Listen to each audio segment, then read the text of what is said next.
We're getting 5 of these aircraft. We will be one of the early operators of the new aircraft. They'll fly domestic routes in Kazakhstan and they'll fly our smaller and shorter international routes. So they'll do some routes into southern Russia, they'll do Tashkent, Czech, Dushanbe, Tbilisi. We've already operating the E190 now for 6 years very successfully. The E2 is a natural progression, it's the same flight deck, so we don't have to retrain our pilots. They can go straight onto this aircraft with no further requirement for qualifications, so it's sufficient. We call the E2 the profit hunter, and the reason why we do that is because we have improved the aircraft so much that the economics have improved. Historically, what you would see if you have a smaller airplane, you have lower cost per trip, but you have higher cost per seat.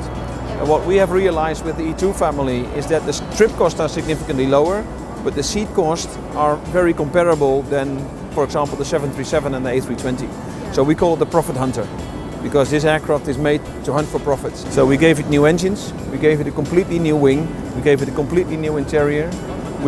For example, the gears are new, it's got a fully fly-by-wire system, generation 4. So the aircraft was really revamped from front to end, total fuel burn reduction of 17.3% vis-a-vis the E1, maintenance cost reduction.